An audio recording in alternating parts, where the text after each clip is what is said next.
दोस्तों नमस्कार, उम्मीद करता हूँ सब लोग अच्छे होंगे। तो लास्ट एपिसोड में हम लोगों ने डिफरेंशिएशन के कुछ रूल सीखे थे। तो हमने 5 रूल पढ़े थे कि कैसे फंक्शन अलग अलग फॉर्म में आ जाए, fx बाई जी एक्स और fx इंटू जी एक्स, फंक्शन के अंदर एक और फंक्शन आ जाए तो कैसे उसका डेरिवेटिव निकालते हैं। और कुछ हमने 12-13 कुछ हमने बेसिक फंक्शंस के डेरिवेटिव को देखा था कि उनके स्टैंडर्ड डेरिवेटिव क्या होते हैं, तो वो देखा था। मीनिंग को अभी हम बाद में सीखेंगे, पहले थोड़ा सा मैथ्स वाले पार्ट को कवर कर लेते हैं। थोड़ा सा आप इसमें मास्टर बनिए कि कैसे डिफरेंशिएट किया जाता है किसी भी फंक्शन को। उसके बाद फिर हम इसका मीनिंग देखेंगे और इसकी एप्लीकेशन को भी हम थोड़ा सा फोकस करेंगे, उसको भी समझेंगे, ठीक है। एप्लीकेशन को बल्कि ज़्यादा फोकस करेंगे, ठीक है। तो चलिए दोस्तों स्टार्ट करते हैं। आज मैं चाह रहा हूँ एक और रूल आपको बताया जाए पहले और फिर हम आगे बढ़ते हैं। तो चलो देखिए रूल क्या है। अगर मान लीजिए आपके पास ऐसे आ जाए कि कोई फंक्शन है fx और उसकी पावर n दे रखी है, फंक्शन की पावर दे रखी है, और उसका मैं डेरिवेटिव ले रहा हूं विद रिस्पेक्ट टू x, तो क्या बनेगा दोस्तों? ये रूल नंबर 6 हो गया भाई। तो क्या बन जाएगा? ये बन जाएगा n मेरा बाहर आ जाएगा fx to the power n minus 1 into d f x by d x. इसका मतलब फिर से अंदर वाले फंक्शन का डेरिवेटिव लेना है x के साथ, ठीक है भाई। तो ये ध्यान देना भाई। तो एक तो पहले पावर n का हिसाब किताब कर दो और फिर जो अंदर फंक्शन रहेगा उसका हिसाब किताब कर दो। ये बड़ा इंपॉर्टेंट है, इसलिए इसको ध्यान दीजिएगा। जैसे कि एक क्वेश्चन लेता हूं मैं। एक क्वेश्चन है मेरे पास कि y आपको दे रखा है sine of x square plus y square. सोचिए इस तरह का कोई फंक्शन है और आपसे बोला है find dy by d x. आपको dy बाई डी एक्स की वैल्यू बतानी है। तो कैसे बताएं दोस्तों dy बाई डी एक्स की वैल्यू? तो y मतलब ये फंक्शन आ गया ना, ये पूरे फंक्शन आ गया, इसका अपने को ये डेरिवेटिव निकालना है तो विद रिस्पेक्ट टू x। तो जरा देखिए मैं dy बाई डी एक्स को क्या लिखूंगा? dy by d x equal to इस फंक्शन का डेरिवेटिव है विद रिस्पेक्ट टू x। तो पहले तो इसके अंदर देखो फंक्शन के अंदर एक और फंक्शन आ रखा है ना, तो साइन का डेरिवेटिव क्या हो जाएगा? साइन का डेरिवेटिव हो जाएगा cos of x square plus y square. ये हो गया। अब आइए अंदर वाले का डेरिवेटिव लेते हैं। तो अंदर वाले का डेरिवेटिव क्या होगा? एक्स स्क्वायर का derivative with respect to x ही ले रहे हो, तो ये तो 2x हो जाएगा दोस्तों। अब आप बताइए वाई स्क्वायर का derivative with respect to x ले रहे हैं, तो यहां पे क्या बनेगा? D by d x of y square. ध्यान देना भाई, अब यहां पे x नहीं है, यहां पे वाई स्क्वायर है। वाई माने एक fx ही होगा काइंड ऑफ, ठीक है। तो इसको कैसे लिखोगे जरा देखिए। ये बन गया cos of x square plus y square, यहां पे हो जाएगा 2x प्लस, बताइए भैया क्या बनेगा? आप इसको लिखोगे 2y dy by d x, ठीक है। पहले तो वाई स्क्वायर का लो, वाई स्क्वायर का बन जाएगा 2y और फिर y रह गया यहां पे, तो उसकी जगह पे dy बाई डी एक्स कर दो। सेम यही चीज लगाई मैंने, सेम यही चीज लगाई है, ठीक है। तो इस तरह से आप इसको लिखोगे भाई। आप बोलोगे सर यहां पे भी तो यही करना चाहिए था, जो एक्स स्क्वायर वाली टर्म थी। आपने एक्स स्क्वायर को तो सीधा लिख दिया 2x, यहां पे भी वही करते भाई। एक्स स्क्वायर को x को fx मान लो ना, इसको आप ऐसे लिख सकते हो ना, fx का स्क्वायर, x की जगह fx मान लो, क्या दिक्कत है? तो आप जब इसका डेरिवेटिव ले रहे थे तो आपको यहां पे भी वही रूल लगाना चाहिए था भाई, डी बाई डी एक्स। चलो लगाओ, वही रूल लगाओ। तो ये क्या बनेगा बताओ जरा? fx 2fx बन जाएगा और फिर बनेगा dfx बाई डी एक्स, और fx की जगह x कर दो, fx की जगह x कर दो। अगर x करोगे तो क्या बच जाएगा? 2x यहां पे आ जाएगा, dx by d x is 1। तो अल्टीमेटली देखो 2x ही आ रहा है। तो यहां पे भी मान सकते हो भाई, इसकी जगह पे इसको fx मान लो, x को, और x स्क्वायर को fx का स्क्वायर लिख दो, और इसका डेरिवेटिव लोगे तो पहले इस पे लगा दो और फिर तो सीधा सीधा 2x आ जाएगा। ऐसे भी तो लिख सकते हो, ऐसे बिल्कुल कर सकते हो भाई।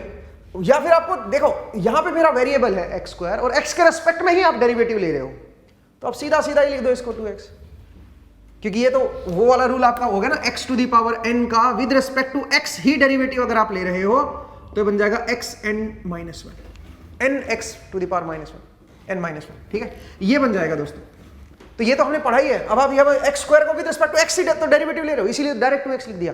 बट यहाँ पे देखिए, यहाँ पे y फंक्शन है, y को with respect to x derivative ले रहे हो आप, तो यहाँ पे अलग तरह से होगा, यहाँ पे रूल लगेगा भाई, ठीक है। यहाँ पे x नहीं है कि सीधा सीधा आप 2x लिख दोगे, तो क्या करोगे? पहले ये 2 बाहर आएगा और यहाँ पे पावर 2 माइनस 1 हो जाएगी, ठीक है। तो एक तो ये मतलब वाई स्क्वायर का लिख दिया पहले, और फिर y जो यहाँ पे अकेला y रह गया उसका लिख दिया। मुझे उम्मीद है आपको समझ आया। और इधर क्या है? इधर है dy बाई डी एक्स। अब ये dy बाई डी एक्स वाले टर्म को एक साइड कर लो, तो बताओ भाई dy बाई डी एक्स क्या बना? dy बाई डी एक्स 1 इधर रह गया, minus 2y into cos of x square plus y square is equal to 2x into cos of x square plus y square. सही है भाई। अब ये डिनोमिनेटर में आ जाएगा, तो बताओ dy बाई डी एक्स की वैल्यू क्या आएगी?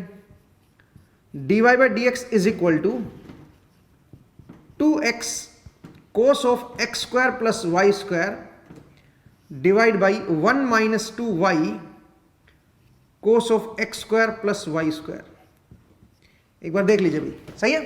तो ये मेरे पास dy बाई डी एक्स आ जाएगा। मुझे उम्मीद है आपको समझ आया और ये रूल कैसे लगाते हैं ये आपको थोड़ा क्लियर हुआ, ठीक है। ऐसे तो आप ये रूल कहीं पे भी डाल सकते हो, किसी भी जगह पे भी, कोई भी फंक्शन को जो पावर है उसको n लिख दो और जो बाकी बचा फंक्शन है उसको fx मान लो, कहीं पे भी लगा सकते हो आप ये, ठीक है। तो बट खासकर जब जैसे यहाँ पे x है और x के रेस्पेक्ट में ही ले रहे हो तो लगाने की जरूरत नहीं है, डायरेक्ट ही लिख दो। लेकिन यहाँ पे y स्क्वायर है और फिर x के रेस्पेक्ट में ले रहे हो तब ये रूल बहुत जरूरी हो जाएगा, ठीक है। तो मुझे उम्मीद है ये आपको समझ आया। चलिए अगले क्वेश्चन की तरफ बढ़ते हैं। तो ये था रूल नंबर 6। इसी के ऊपर एक और क्वेश्चन ले लेते हैं, ठीक है। जरा देखें दोस्तों, एक और क्वेश्चन लेते हैं इसी के ऊपर। मेरे पास एक क्वेश्चन है, सोचिए x की वैल्यू दे रखी है आपको t+1 और y की वैल्यू आपको दे रखी है t माइनस टी स्क्वायर। आपको बताना है dy बाई डी एक्स क्या आएगा। कई बार ऐसे पूछ लेते हैं, तो जरा ध्यान से देखो, y जो है वो तो x का फंक्शन है ही नहीं। या तो आप y को x की टर्म में लिखो और फिर उसका डेरिवेटिव लो विद रिस्पेक्ट टू x, या आप ऐसे कर सकते हो कि आप यहां से dx बाई dt निकालो, इसको टाइम के रेस्पेक्ट में डेरिवेटिव ले लो, क्योंकि इधर टाइम का फंक्शन है ना।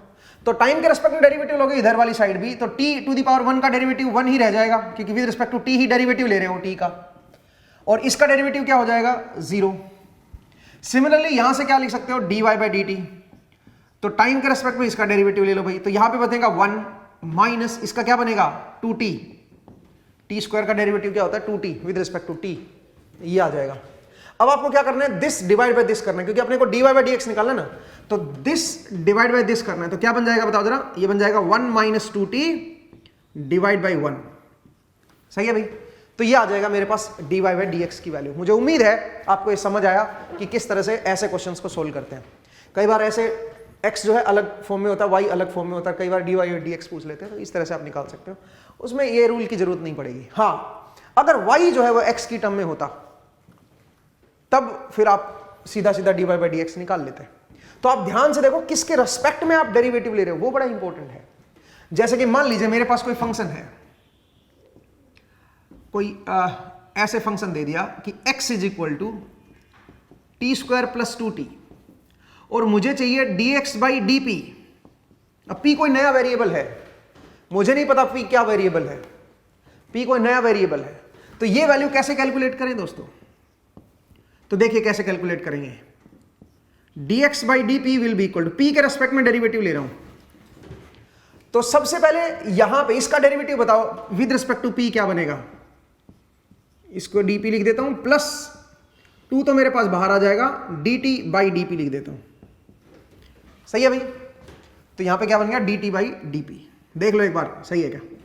ये देखो टी स्क्वायर लिख दिया, यहां पे t लिख दिया, 2 मेरा बाहर आ गया। तो सबसे पहले अब इसका डेरिवेटिव लेते हैं भाई। इसका क्या लिखेंगे, ये मेरा कोई नया फंक्शन है और उसका स्क्वायर है, तो पहले तो इसका हिसाब किताब करो। यहां पे 2t नहीं आएगा निकल के, क्यों नहीं आएगा 2t? क्योंकि t के रेस्पेक्ट में नहीं है डेरिवेटिव, p के रेस्पेक्ट में है। तो आप यहां पे क्या लिखोगे बताओ जरा, 2t to the power 2 minus 1 2t, और एक और टर्म भी आएगी इसके साथ, क्या आएगी, अकेला t का भी तो लेना पड़ेगा फिर p के साथ। यही रूल लग गया ना। इसको आप फंक्शन मान लो, ये कोई फंक्शन है भाई और उसका स्क्वायर है ये, तो पहले फंक्शन का हिसाब किताब किया और फिर लास्ट में क्या रहा बताओ, लास्ट में फिर आपका जो अंदर वाला फंक्शन था उसको p के रेस्पेक्ट में लिख दिया। तो ध्यान से देखिए कि कैसे इसको लिखते हैं, कैसे इसको सोल्व करेंगे। इस पॉइंट को पकड़िए भाई, ये बनेगा dx बाई डी पी। तो मुझे उम्मीद है कि आपको इस तरह का फंक्शन आ जाएगा और उसको आप किसी थर्ड वेरिएबल के साथ डेरिवेटिव ले रहे हो तो कैसे लिखना है। अगर तो आप t के साथ ही लेते तो बहुत आसान हो जाता। बताओ dx बाई डी टी क्या होता, तो टी स्क्वायर का derivative with respect to t करोगे तो 2t आ जाएगा, और t का derivative with respect to t ही करोगे तो यहां पे अकेला 2 बच जाएगा ये। तो जरा देखिए, ये बड़ा इंपॉर्टेंट है, किसके रेस्पेक्ट में आप डेरिवेटिव ले रहे हो, वो बड़ा जरूरी चीज है भाई, ठीक है, इसके ऊपर थोड़ा सा फोकस कीजिएगा। तो मुझे उम्मीद है आपको ये पॉइंट पकड़ में आया। और भी जरा देखते हैं, और क्वेश्चंस करते हैं जरा। देखिए भाई, और जरा देखिए, तो ये जो रूल है ना, 6th रूल, ये बड़ा इंपॉर्टेंट है, इसको अगर आप समझ गए ना तो कई सारी जगह पे आपकी दिक्कतें दूर हो जाएंगी, ठीक है। जरा देखिए दोस्तों, एक फंक्शन है, कोई v फंक्शन है, और v दे रखा है x² + 2x - 4। अपने को चाहिए dv/dt, अपने को चाहिए dv/dt। dv/dt क्या आएगा? अब तो आप फंस गए हो, dv/dx होता तो इजीली कर लेते। कैसे भाई? dv/dx होता तो बहुत आसान था भाई, x के रेस्पेक्ट में ले लो इसका डेरिवेटिव, तो x² का derivative with respect to x लोगे तो 2x बन जाएगा, ये 2 आ जाएगा, और इसका डेरिवेटिव 0 हो जाएगा, कांस्टेंट नंबर है। तो विद रिस्पेक्ट टू x लेते हो तो सीधा सीधा ये आ जाता। अब आप क्या ले रहे हो? With respect to t derivative ले रहे हो, तो क्या करोगे बताओ? आप इसको लिखो d/dt ऑफ x², पहली टर्म ये है, प्लस d/dt ऑफ 2 बाहर आ गया x minus d/dt of constant 4। तो कांस्टेंट का तो डेरिवेटिव 0 होता है दोस्तों, 4 का डेरिवेटिव किसी के भी रेस्पेक्ट में ले लो 0 ही आएगा, क्योंकि कांस्टेंट नंबर है ये क्या बनेगा बता सकते हो? ये क्या बनेगा? तो इसको कैसे सोल्व करेंगे? 2 मेरा बाहर आ गया और x लिख दो, फिर पहले तो इसका डेरिवेटिव ले लो, 2x⁻² - 1, और फिर यहां पे एक x वेरिएबल रहेगा तो उसको dx/dt करना है। यही रूल लग जाएगा भाई। इसको fx मान लो, ठीक है, इसको fx मान लो, और fx का स्क्वायर है ये, तो पहले ये करो, और फिर क्या करना है? जो भी fx है उसका d, और नीचे फिर वेरिएबल के साथ dt, ठीक है भाई। और प्लस में क्या आ जाएगा? यहाँ पे क्या बचेगा? यहाँ पे तो खैर कुछ है ही नहीं, यहाँ पे तो सीधा सीधा dx/dt है, यहाँ पे तो लेने की जरूरत भी नहीं है, क्योंकि x की कोई पावर तो है नहीं, तो सीधा सीधा dx/dt कर दो। तो इसका मतलब dv/dt की जो वैल्यू आएगी दोस्तों, वो क्या बनेगी बताओ? वो बनेगी 2x + 2 × dx/dt, ये बन जाएगा मेरा dv/dt। समझ आया भाई? तो पॉइंट को देखिए कि किस तरह से एक डिफरेंट वेरिएबल के साथ भी आप डेरिवेटिव लेते हो। जरूरी नहीं है कि जो फंक्शन x का फंक्शन अगर है तो x के रेस्पेक्ट में ही डेरिवेटिव लेना है, ऐसा कोई जरूरी नहीं है। आप एक डिफरेंट वेरिएबल के साथ भी जो है वो डेरिवेटिव ले सकते हो। तो अगर मैं एक रूल बनाने की कोशिश करूं तो मैं कह सकता हूं एक फंक्शन है fx का, और उसकी पावर है n, और मैं उसका डेरिवेटिव ले रहा हूं एक डिफरेंट वेरिएबल के साथ, t के साथ ले रहा हूं डेरिवेटिव। तो क्या लिखोगे दोस्तों? तो आप लिखोगे n f ऑफ x⁻n - 1, ये तो पहले हो गया, और फिर क्या लिखोगे? फिर लिखोगे dfx/dt, dfx/dt, ठीक है। तो मुझे उम्मीद है आपको समझ आएगी कैसे आप इस रूल को करोगे, इस रूल को यूटिलाइज कैसे करोगे। ये रूल बड़ा काम का है भाई, ठीक है, क्योंकि कई बार क्या होता है, जो फंक्शन दे रखा है वेरिएबल x में दे रखा है, तो कई बार x के रेस्पेक्ट में पूछ लेते हैं, वो तो बहुत ही आसान हो गया, ठीक है। वो तो सीधे सीधे रूल लगा के जो आपको लिखवा रखे हैं मैंने रूल, उनकी हेल्प से आप कर सकते हो। प्रॉब्लम तब आएगी जब इस वेरिएबल को, इस फंक्शन को किसी दूसरे वेरिएबल, तीसरे वेरिएबल के साथ अगर आप डेरिवेटिव लोगे तो कैसे लिया जाता है, वो बड़ा इंपॉर्टेंट है भाई, उसको थोड़ा सा गौर फरमाइए, ठीक है। तो मुझे उम्मीद है ये आपको समझ आया। आगे बढ़ते हैं, नेक्स्ट जरा देखिए, नेक्स्ट जरा देखते हैं। तो ये था रूल नंबर 6th रूल, काफी इंपॉर्टेंट है भाई, इसको देखिएगा। अब चलिए कुछ क्वेश्चंस और करते हैं, जो बाकी के पुराने रूल पढ़े हैं उनके बेसिस पे भी एक दो क्वेश्चन जरा देख लेते हैं। तो जरा देखिए, आपको एक फंक्शन दे रखा है fx, और वो दे रखा है sin of x² minus 8x divide by sin of 4x - 3, ये है दोस्तों। और अपने को चाहिए dfx/x। तो देखो कितना आसान कर दिया है, वेरिएबल भी x है और x के रेस्पेक्ट में ही डेरिवेटिव ले रहे हो, तो ये fx हो जाए, ये gx हो जाएगा, ये px हो जाएगा, या इसको px मान लो ऊपर वाले को, नीचे वाले को gx मान लो, तो px/gx वाला फॉर्मूला लग जाएगा इसमें, तो ठीक है। तो आप बताओ, और विद रिस्पेक्ट टू x ही डेरिवेटिव ले रहे हो, तो नीचे वाले का क्या हो जाएगा? स्क्वायर,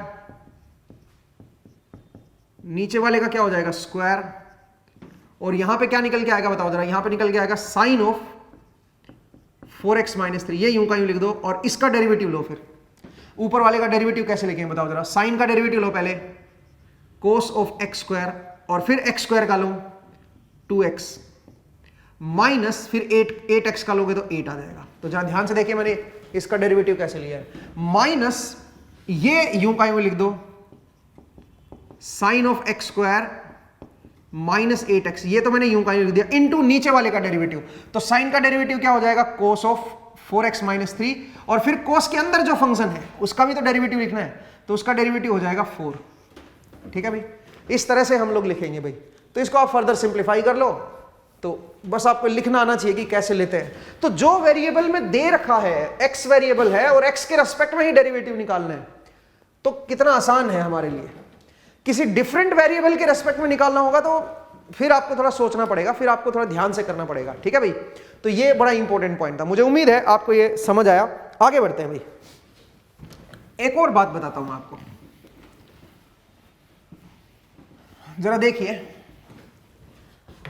एक लोगरिथम की एक प्रॉपर्टी है लॉग में, अगर मैं बोलूं e to the power log base e और यहां पे x, तो ये x के बराबर ही होता है दोस्तों। आप बोलोगे सर कैसे, जो इसका बेस है ना log का, अगर वही यहां पे भी लिख दिया तो ये सेम ही आएगा, फिर सेम ये वाला जो ये है वो यहां पे बाहर आ जाएगा। मैं फिर से बोल रहा हूं, जरा देखिए, जो यहां पे बेस है log का, वही बेस उसी की पावर में लिखा हुआ आपने ये, तो सीधा सीधा x मेरे पास बाहर आ जाएगा। आप बोलोगे सर प्रूव करो इसको, कैसे प्रूव करें। बोथ साइड एक काम करते हैं, ln ले लेते हैं, log बेस ही ले लेते हैं। तो बोथ साइड अगर ln लोगे तो इधर क्या बन जाएगा, इधर बन जाएगा e to the power log ex, और इधर क्या बन जाएगा, log base ex। Both side log base e ले लिया मैंने, तो इस तरह का बन जाएगा। अब बताओ, यहां पे भी बेस e है और e की पावर में लिखा दिया, तो पावर बाहर आ जाएगी भाई, तो log base ex is equal to, यहां से तो देखो ये पावर बाहर आ गई ना, और यहां पे क्या बच गया, log बेस e, और यहां पे भी e रह गया, is equal to log base ex। तो आप बताओ, ये तो क्या बन गया, ये तो मेरा 1 ही बन गया, इधर भी वही है, इधर भी वही है। इसका मतलब ये इसके बराबर था, तभी तो ये बराबर आए। अगर इसको इसके बराबर करोगे तभी तो log लिया, तभी तो ये राइट हैंड साइड और लेफ्ट हैंड साइड बराबर आई। तो इसका मतलब ये आपने बिल्कुल सही लिखा है। तो एक रूल याद रखिए, log में जैसे a है यहां पे और ये x है, और यहां पे भी मैं a की पावर में ही इसको लिख रहा हूं, तो वापस x के बराबर ही आएगा भाई। ये हालांकि मुझे log में बताना चाहिए था, बट कोई बात नहीं, मैं अभी बता रहा हूं, इसको आप ध्यान रखिएगा, ये बड़ा काम की चीज है। ठीक है, तो मुझे उम्मीद है आप ये याद रखोगे, जो बेस है log का, उसी की पावर में आपने log को किया हुआ है, तो ये जो भी वेरिएबल होगा वही बाहर आ जाएगा हमारा। ठीक है, अब आप बोलोगे सर ये अभी बताने का क्या कारण है, अभी बताने का कारण है, ठीक है, अभी बताने का क्या कारण है वो जरा देखते हैं। ठीक है, देखिए, अगर मैं बोलूं fx equal to a to the power x, कोई फंक्शन है a to the power x, x का फंक्शन है, और मुझे डेरिवेटिव भी इसका विद रिस्पेक्ट टू x ही चाहिए, अब बताओ क्या करें। इसका derivative with respect to x ही चाहिए दोस्तों। तो ये तो हमने कभी फंक्शन पढ़ा नहीं भाई, ये तो कभी हमारे एनकाउंटर ही नहीं किया हमने इसको। ठीक है, ये तो एक नया ही आ गया फंक्शन। तो क्या करें, इसको कैसे निकालें।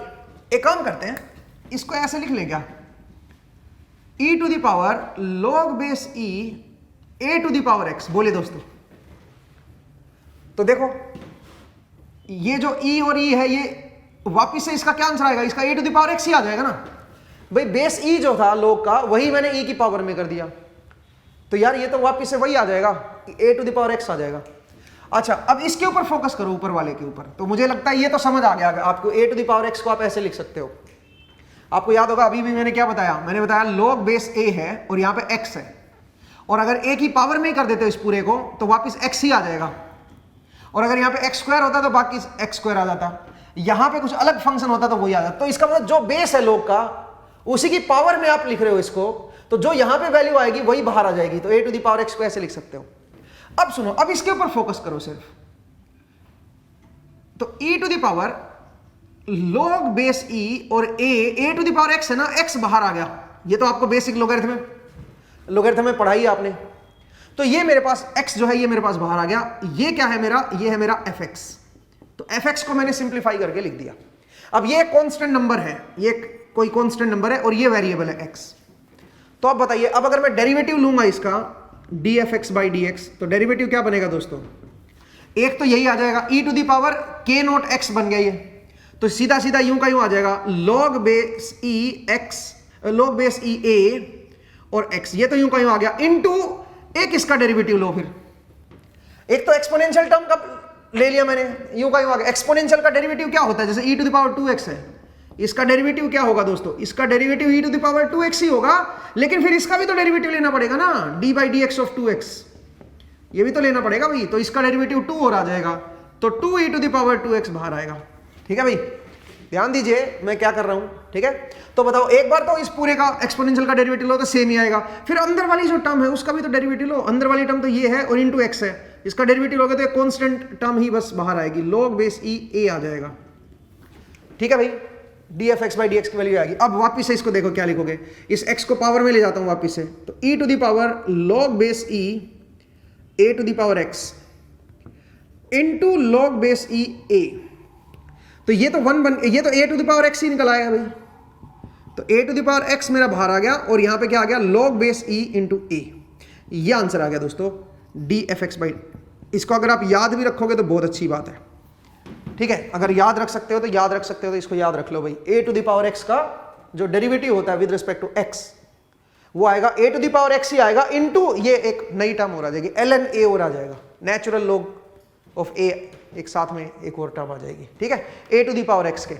तो मुझे उम्मीद है ये आपको क्लियर हुआ कि a to the power x का जो डेरिवेटिव है x के रेस्पेक्ट में वो कैसे निकालोगे। थोड़ा अलग क्वेश्चन था भाई, इसको आप अपने रूल में ऐड कर लीजिएगा, जो 13 रूल थे उसको 14 रूल बना लेना। ठीक है, इसको आपको याद रखना। a to the power x का डेरिवेटिव क्या बनेगा दोस्तों? a to the power x का डेरिवेटिव अगर मुझे लेना है विद रिस्पेक्ट टू x, तो क्या बनेगा, a to the power x ही आएगा और यहां पे आ जाएगा ln a। ln a का क्या मतलब होता है? Natural log. ठीक है, मुझे उम्मीद है ये क्लियर हुआ आपको। आगे बढ़ते हैं भाई, नेक्स्ट जरा देखिए। चलिए और क्वेश्चन जरा देख लेते हैं, मैं इसको रब कर रहा हूं भाई। अगर मैं आपसे बोलूं बताओ रूट एक्स का डेरिवेटिव क्या बनेगा, रूट एक्स का डेरिवेटिव क्या बनेगा विद रिस्पेक्ट टू एक्स। ठीक है, वेरिएबल को पकड़ा करो भाई, किसके रेस्पेक्ट में ले रहे हो वो बड़ा इंपॉर्टेंट है। रूट एक्स, इसका derivative with respect to x बताना है आपको, तो आप बताइए कैसे निकालोगे। तो ये x to the power half है ना, तो x to the power n वाला रूल लग जाएगा भाई। 1/2 बाहर आ गया, x to the power 1/2 minus 1, तो क्या बन गया 1/2, तो बाहर आ गया x to the power minus half.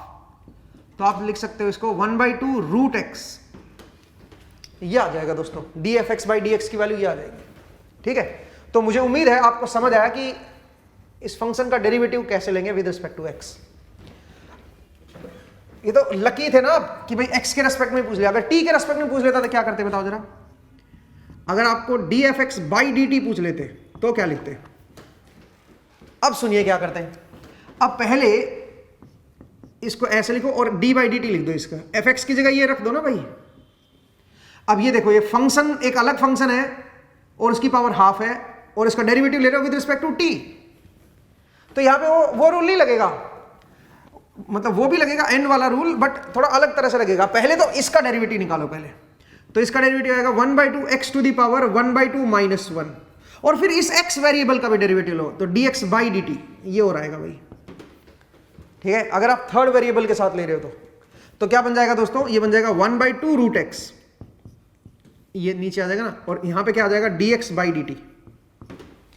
ठीक है, अगर आप थर्ड वेरिएबल के साथ ले रहे हो तो, कोई तीसरा वेरिएबल के साथ ले रहे हो, थर्ड या सेकंड वेरिएबल बोल दो, x एक वेरिएबल है और आप t के साथ ले रहे हो डेरिवेटिव, तो फिर ये बनेगा भाई इसका डेरिवेटिव। ध्यान दीजिएगा कि कैसे हम इसको रिप्लेस कर रहे हैं, ये बड़ा इंपॉर्टेंट है भाई, इसको थोड़ा सा गौर फरमाइएगा।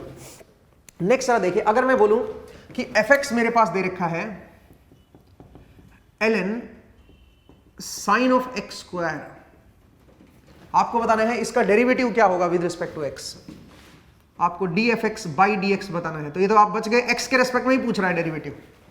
ठीक है, तो क्या करोगे दोस्तों, ln ऑफ दिस, तो पहले तो ln का डेरिवेटिव लोगे तो क्या होता है 1 ये कर दो, जो भी ln के अंदर है उसको, और फिर साइन का डेरिवेटिव लो, साइन का डेरिवेटिव आएगा cos ऑफ x स्क्वायर, और फिर x स्क्वायर का डेरिवेटिव लो तो 2x। तो देखो फंक्शन के अंदर फंक्शन है, ln के अंदर साइन है, साइन के अंदर x स्क्वायर है, तो पहले ln का आ जाएगा।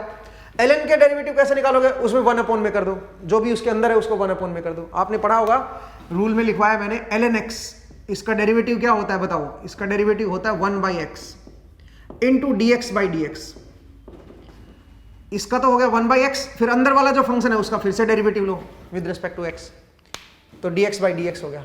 ठीक है, अगर यहां पे ऐसे होता ln x और इसका d/dt लेते, टाइम के साथ लेते, तो क्या लिखते?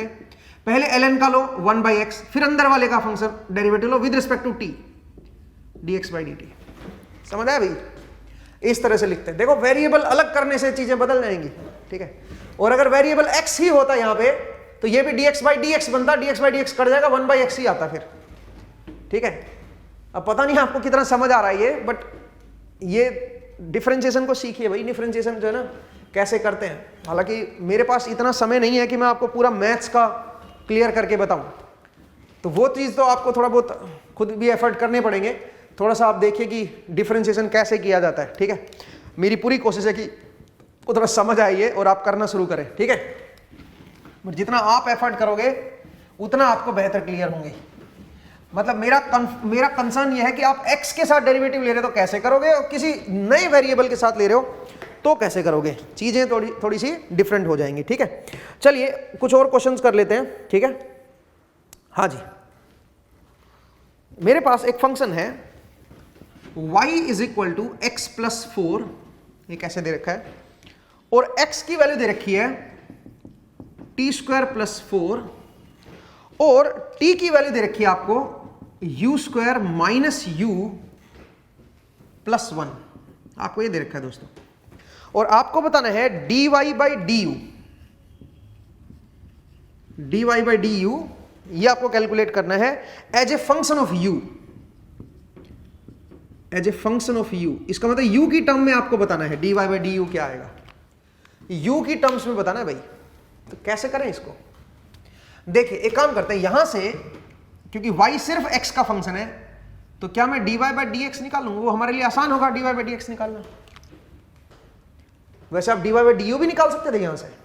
ठीक है, जरा देखो dy/dx निकालोगे तो x का derivative with respect to x ही लेना है, तो वो तो 1 आ जाएगा भाई, और 4 का डेरिवेटिव 0 आ जाएगा। dy/dx निकालना होता तो ये करते, बट dy/du चाहिए अपने को, तो dy/du अगर आपको करना है तो कैसे करोगे दोस्तों? तो आप बताओ, इधर x का डेरिवेटिव ले लो विद रिस्पेक्ट टू u, तो dx/du हो गया, और प्लस 0, 4 का डेरिवेटिव 0 आएगा। अब आप बोलोगे सर dx/du कैसे निकालें? वो यहां से देखो, यहां से x दे रखा है, तो x के साथ t का निकालते तो बहुत आसान होता, वो तो सीधा सीधा 2t आ जाता भाई, और 4 का डेरिवेटिव 0 हो जाता। ये तो बहुत आसान था क्योंकि t की टर्म्स में ही है। बट अगर मैं dx/du निकालूं तो कैसे निकालोगे बताओ? dx/du करोगे तो ये बनेगा d/du ऑफ, बोलिए, t² प्लस d/du ऑफ 4, ये बनेगा भाई। इसको अलग अलग कर दो, तो ये 4 तो खैर 0 हो गया, 4 तो कांस्टेंट नंबर है। इसका डेरिवेटिव क्या बनेगा बताओ? पहले t² का लो, पहले t² का लोगे तो 2t आ जाएगा, फिर अंदर क्या रह जाएगा? अंदर रह जाएगा dt/du, तो ये बन जाएगा dx/du। तो अगर मुझे dx/du चाहिए तो वो ये आ जाएगा। अब अगला सवाल है, dx/du तो आ गया, dt/du कैसे निकालें? यहां से निकल आएगा dt/du, तो बताओ भाई dt/du क्या आएगा? आप यहां पे तो आप लकी हो भाई, ये u की टर्म्स में ही है, तो क्या हो गया बताओ? 2u - 1 हो जाएगा, सीधा सीधा 2u - 1, ये आ जाएगा dt/du। सही है भाई? तो अब बताओ dy/du निकालना है ना अपने को, तो dy/du की वैल्यू क्या हो जाएगी पहले ये बताओ? वो हो जाएगी dx/du, और dx/du की क्या वैल्यू है? dx/du की वैल्यू है 2t इंटू dt/du, और dt/du की वैल्यू क्या है बताओ जरा? 2u - 1, ये आ जाएगा दोस्तों। तो dx/du की वैल्यू ये आएगी। अब सवाल ये उठता है कि ये तो t और u की टर्म में आ गई, अपने को तो केवल u की टर्म में चाहिए। तो एक काम करते हैं, u की वैल्यू को, सॉरी t की वैल्यू को u की टर्म में रख देते हैं भाई। यहां पे देखो t की वैल्यू हमें पहले ही पता है u के टर्म्स में, तो आप क्या करोगे? इसको लिखोगे 2, और t की जगह पे क्या कर दो? u² - u + 1 into 2u - 1। तो आप देखिए कैसे करेंगे। आप डायरेक्ट भी कर सकते हो, इसको dy/du डायरेक्ट निकाल लो, या फिर एक काम और करो, पहले यहां से dy/dx निकाल लो, यहां से dx/dt निकाल लो, और यहां से dt/du निकाल लो। dt/du करोगे तो क्या आएगा बताओ जरा? वो आएगा 2u - 1। ठीक है, अब एक काम करते हैं, तीनों का मल्टीप्लाई कर देते हैं। अगर तीनों को मल्टीप्लाई करोगे तो देखो ये x का वेरिएबल था तो x की टर्म में कर दिया, ये t का वेरिएबल था तो t की टर्म में डेरिवेटिव ले लिया, ये u का वेरिएबल था तो u की टर्म में ले लिया। अब तीनों को मल्टीप्लाई करो, तीनों को मल्टीप्लाई करोगे तो ये बनेगा dy by d x into D x by D T into D T by d you, और बराबर की इधर क्या आएगा 2t इंटू 2u माइनस 1। तो देखो dt से dt कर गया, dx से dx कर गया, तो ये क्या बन गया, ये बन गया dy by d u is equal to 2t into 2u minus 1, और t की वैल्यू क्या पुट कर दो, ये पुट कर दो u वाली, तो अल्टीमेटली वही आंसर फिर से आ जाएगा। तो आप इस तरह से भी कर सकते थे, या फिर आप डायरेक्ट y को u के रेस्पेक्ट में ले लो, हालांकि ये u का फंक्शन नहीं है इधर, तो आप dy बाई डी यू करोगे तो इधर क्या आ जाएगा dx बाई डी यू आ जाएगा, क्योंकि हमें नहीं पता x का derivative with respect to u क्या आएगा। तो पॉइंट को समझो कि मैंने कैसे लिखा है, ये इसको सीधा सीधा मैंने 1 क्यों नहीं लिख दिया, क्योंकि आप x के रेस्पेक्ट में नहीं ले रहे हो डेरिवेटिव, अगर आप x के रेस्पेक्ट में लेते तो 1 आ जाता, ठीक है। आप u के रेस्पेक्ट में ले रहे हो तो यहाँ पे dx बाई डी यू करो, क्योंकि मुझे नहीं पता x u के साथ कैसे बदल रहा है, उसका x u का कैसा फंक्शन है मुझे नहीं पता, तो इसलिए मैंने सीधा सीधा dx बाई डी यू कर दिया। फिर अगले में देखो, अगले में x जो है वो t का फंक्शन है, तो dx बाई डी टी तो डायरेक्टली आ जाएगा, बट मुझे dx बाई डी टी नहीं चाहिए, मुझे dx बाई डी यू चाहिए। तो इसका मतलब dx बाई डी यू यहां से निकालो, इसको with respect to u derivative ले लो, तो ये कुछ इस तरह का बन जाएगा, एक तो t स्क्वायर का डेरिवेटिव आ जाएगा विद रिस्पेक्ट टू u, एक 4 का आ जाएगा, 4 का तो खैर खत्म ही हो जाएगा क्योंकि 4 तो कांस्टेंट नंबर है, और t स्क्वायर का derivative with respect to u क्या आएगा बताओ जरा, वो आएगा 2t dt by d you. ये तो वही वाला होगा ना, पहले t स्क्वायर का लो फिर t का u के रेस्पेक्ट में डेरिवेटिव लो, ये आ गया, ठीक है भाई, ये आ गया dx बाई डी यू। अब आइए t का विद रिस्पेक्ट टू u, तो t का t, ये तो यहाँ पे लकी हो आप, t भी u की टर्म्स में ही है, तो dt by d u direct ही आ जाएगा 2u माइनस 1। तो अब आप ये काम करो कि dt बाई डी यू की वैल्यू यहाँ पे पुट कर दो, वो हो जाएगा dx बाई डी यू, और dx बाई डी यू ही मेरा dy बाई डी यू के बराबर है, तो dy बाई डी यू जो है dx बाई डी यू के बराबर है, और वो हो जाएगा 2t into dt by d you, dt by d you की वैल्यू 2u माइनस 1 कर दो, सीधा सीधा आपका ये आंसर आ जाएगा। बाद में इस t की वैल्यू को u की टर्म्स में लिख देना, तो dy बाई डी यू जो है वो u की टर्म्स में आपने निकाल दिया। तो कई बार जो है इस तरह से एक थर्ड वेरिएबल के साथ भी लेना पड़ सकता है आपको। पॉइंट को समझो कि भाई कैसे हम ऐसे केसेस में डेरिवेटिव निकालेंगे, मुझे उम्मीद है आपको ये समझ आया भी, ठीक है। चलिए एक और क्वेश्चन लेते हैं, मैं रब कर रहा हूं।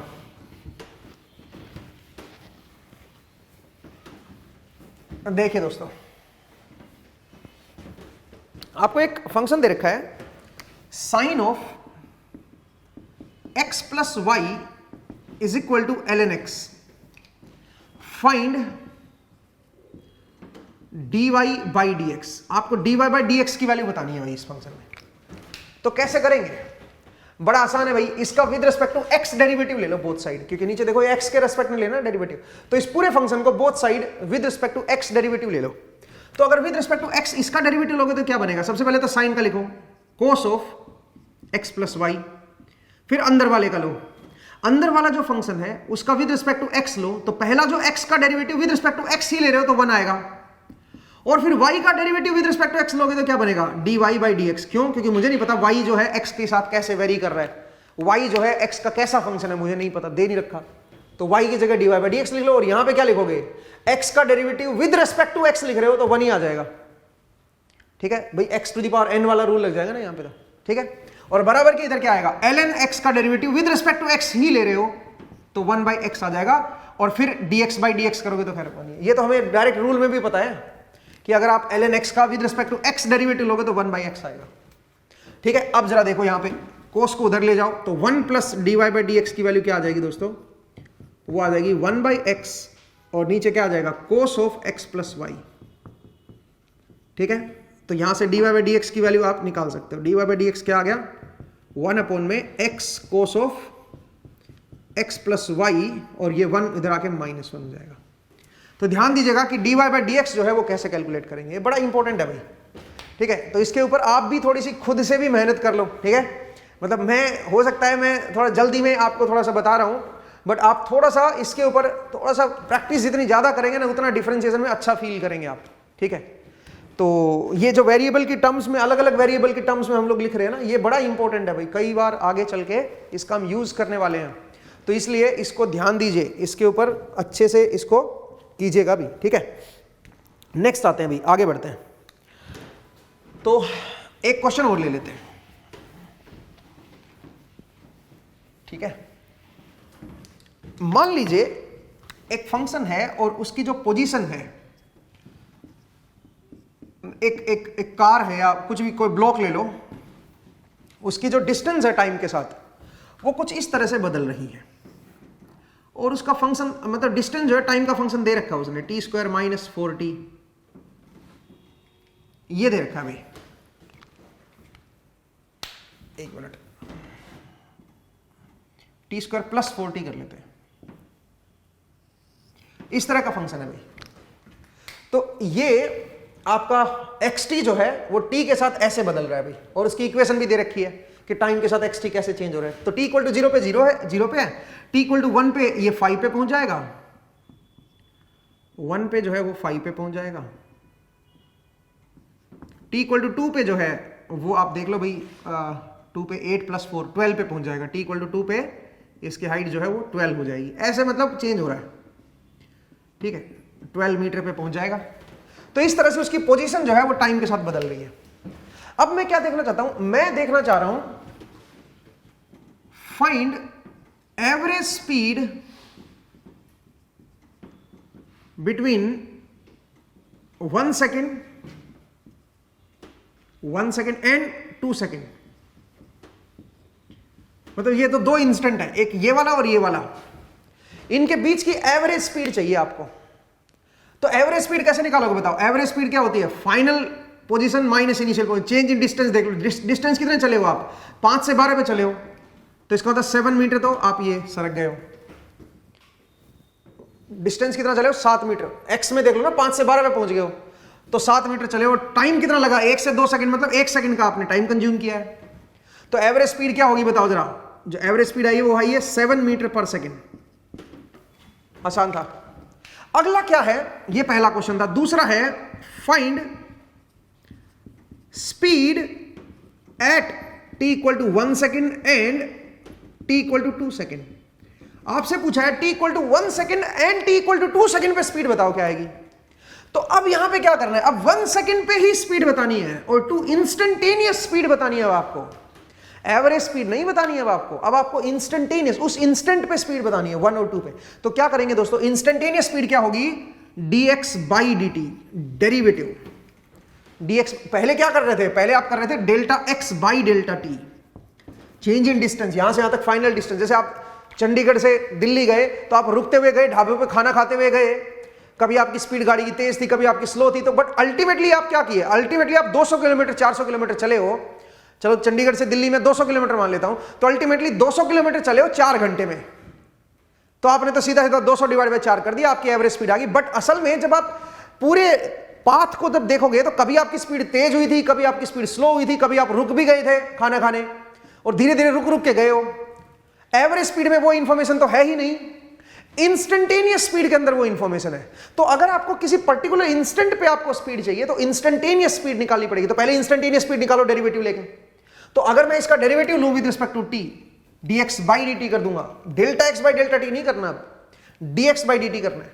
तो ये निकालना है, ये आएगी इंस्टेंटेनियस स्पीड, और ये क्या हो जाएगी? ये हो जाएगी 2t + 4, क्योंकि t के रेस्पेक्ट में ही ले रहे हो आप डेरिवेटिव, तो ये हो जाएगा 2t + 4। तो ये है इंस्टेंटेनियस स्पीड। अब कौन से इंस्टेंट पे चाहिए आपको? 1 पे, तो इसमें 1 पुट कर दो। तो एट 1 सेकंड क्या हो जाएगी? At t = 1 second instantaneous speed क्या आएगी बताओ? 6 मीटर पर सेकंड। एट t = 2 सेकंड क्या आएगी बताओ जरा? एट 2 सेकंड क्या हो जाएगी? यहां पे 2 पुट कर दो भाई, तो 8 मीटर पर सेकंड। इसका मतलब आपकी स्पीड जो है वो 1 सेकंड पे 6 मीटर पर सेकंड थी, और 2 सेकंड पे क्या थी? 8 मीटर पर सेकंड। पॉइंट को समझो भाई, इंस्टेंटेनियस स्पीड क्या होती है और एवरेज स्पीड क्या होती है, दोनों में फर्क है, ठीक है। तो मुझे उम्मीद है आपको ये समझ आया।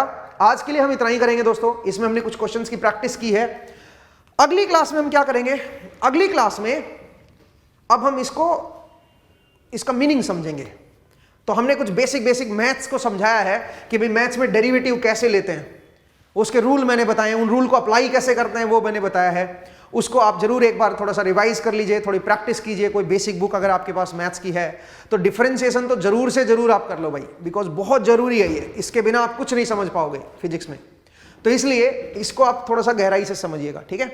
और ये खासकर जो एवरेज और इंस्टेंटेनियस वाला जो मैंने समझाया, मतलब इसको आप जरूर पकड़े में, ठीक है। ठीक है, तो चलिए आज के लिए इतना ही करते हैं। नेक्स्ट क्लास में फिर से आपसे मुलाकात होगी और नेक्स्ट क्लास में हम इसका मीनिंग समझेंगे और कुछ नई नई चीजें हैं जहां पे इसके एप्लीकेशंस हैं उनको भी देखेंगे। ठीक है, अगली क्लास बड़ी इंपॉर्टेंट होने वाली है डिफरेंशिएशन के ऊपर। कुछ एक्सपेरिमेंट है एक दो, और एक्सपेरिमेंटल देखेंगे तरीके से, इसको वेरीफाई करके देखेंगे कि क्या ये सही आंसर दे रहा है चीज़ों के बारे में।